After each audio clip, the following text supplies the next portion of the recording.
सीधे trading ideas की बात करते हैं क्योंकि गेम वही है। किरण, आप बताइए आपके क्या ट्रेडिंग आइडियाज हैं इस मार्केट में? नहीं, थोड़ा कॉशियस भी, लेकिन स्टॉक स्पेसिफिक हमें लग रहा है कि काफी सारे स्टॉक्स में एक अच्छे ब्रेकआउट्स के आसपास स्टॉक अवेलेबल है। सो हमारे दो आइडियाज है, दोनों बाई तरफ है। पहला है वीमार्ट। वीमार्ट के अगर आप डेली चार्ट देखोगे तो एक अच्छा खासा price wise and time wise correction हो चुका है। ओके। डेली चार्ट पर एक इन्वर्टेड हेड देख रहे हैं 2200 के आसपास। स्टॉक का जो क्लोजिंग था वो 2240 के आसपास था। सो हम लॉन्ग करके जाएंगे वीमार्ट 2240 के आसपास। 2290 का हमारा टारगेट रहेगा और एज अ स्टॉप लॉस हम 2205 मेंटेन करेंगे।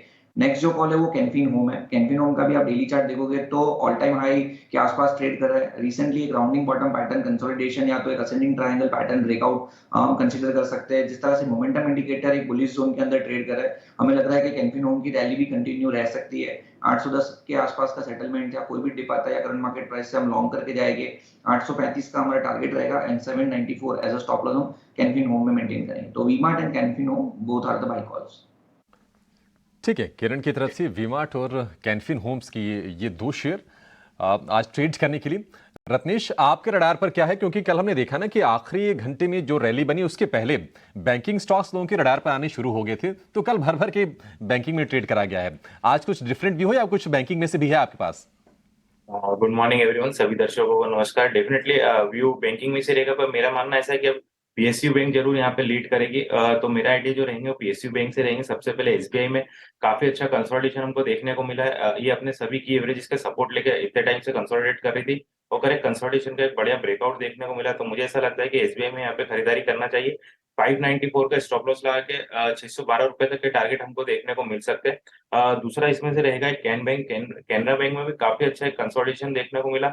कल के सत्र में इस कंसोलिडेशन का डेफिनेटली मुझे ऐसा लगता है कि ब्रेकआउट आज के सत्र में हमको इसमें देखने को मिल जाएगा। तो कैनरा बैंक में भी एक तेजी करना चाहिए। 327 रुपए का स्टॉप लॉस लगाना चाहिए। 340 रुपए तक के टारगेट हमको देखने को मिल सकते हैं। ओके, ठीक है। रत्नेश ने भी बैंकिंग काउंटर्स को चुना है, इसमें एसबीआई और कैनरा बैंक है। इसके अलावा किरण कह रहे हैं कि कैनफिन होम्स और वीमार्ट, इस पे ध्यान रखें।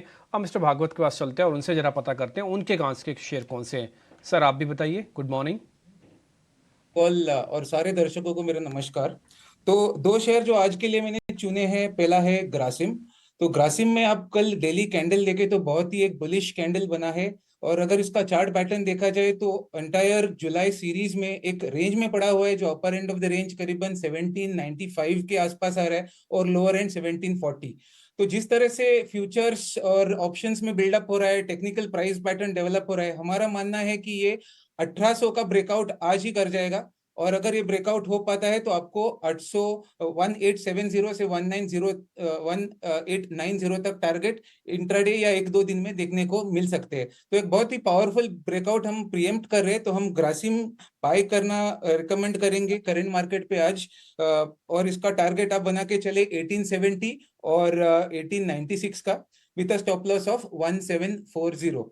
दूसरा स्टॉक जो आज रेकमेंड करेंगे वो बैंकिंग क्षेत्र से एक्सिस बैंक रहेगा। तो प्राइवेट बैंकिंग में ज्यादा कुछ उछाल देखने को नहीं मिला, जस्ट स्टार्ट हुआ था, पीएससी ने पार्टिसिपेट किया था। तो हमारा मानना है कि प्राइवेट बैंकिंग शायद आज पार्टिसिपेट कर जाए। और एक्सिस बैंक का जो टेक्निकल और डेरिवेटिव सेटअप है, तो सपोर्ट बेस जो है इसका करीबन 950, वहां पे एक बेसिंग आउट पैटर्न बन रहा है शॉर्ट टर्म के लिए। यहाँ से हमारा मानना है कि जल्दी शॉर्ट टर्म में आपको एक उछाल मिलेगा, जहां पे 1000 रुपए तक आपको टारगेट देखने को मिल सकते हैं। तो आप करंट मार्केट पे एक्सिस बैंक आज बाय कर सकते हैं। इसका टारगेट 997 फर्स्ट टारगेट, और दूसरा target 1015 with stop loss of 945। ये आप ट्रेड बना के आज आप ये रणनीति बना सकते हैं दोनों स्टॉकों में। तो अक्षय के रडार पर भी एक बैंकिंग शेयर एक्सिस बैंक को खरीदने की सलाह है और इसमें टारगेट होगा 997 का पहला लक्ष्य, 1015 दूसरा लक्ष्य, और ग्रासिम के लिए जो लक्ष्य है वह 1870 और 1896। 1740 का स्टॉप लॉस आपको वहां पे लगा के चलना है। आखिर में सुदीप, आप बताइए आपके दो दमदार शेयर कौन सी हैं आज ट्रेड के लिए?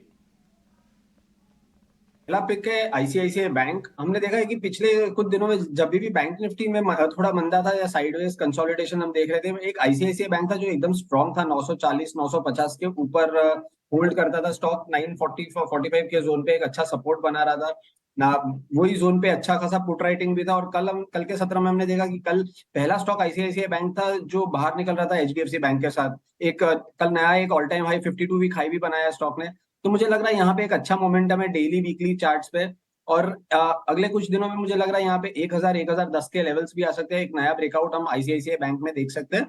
तो 950 के स्टॉप लॉस के साथ मैं रिकमेंड करूंगा आईसीआईसीआई बैंक बाय करने के लिए। दूसरा स्टॉक है प्राज इंडस्ट्रीज। अब प्राज इंडस्ट्रीज बहुत टाइम से अगर हम देखें जनवरी महीने से एक डाउन ट्रेंड में था टिल अप्रैल एंड तक। और पिछले डेढ़ दो ढाई महीने में हमने देखा कि एक ग्रेजुअल अपमूव प्राज इंडस्ट्रीज में आया। वीकली चार्ट्स में भी higher top higher bottom formation हो रहा है। और कल के जो सत्र में एक मूव आया था, वो स्टॉक ने पिछले 6-7 वीक का जो कंसोलिडेशन है, कंसोलिडेशन के बाहर ब्रेकआउट दिया है और अब एक नई टेरिटरी में आ रहा है। और मुझे लग रहा है यहाँ से 410 के स्टॉप लॉस से 460 के टारगेट्स हम प्राज इंडस्ट्रीज में देख सकते हैं। इंडस्ट्रीज है, साथ ही एक और बैंक मिल गया आईसीआईसीआई बैंक। आज भले ही आपको टुकड़ों में बैंक मिल रहे हैं, लेकिन ज़्यादातर कॉल्स में आपको बैंक दिख रहा है। आईसीआईसीआई, एक्सिस, कोटक हमने आपको चुन के दिया। कैनफिन होम एक एनबीएफसी मिल गई और कैनरा बैंक भी रत्नेश की लिस्ट के अंदर है। खैर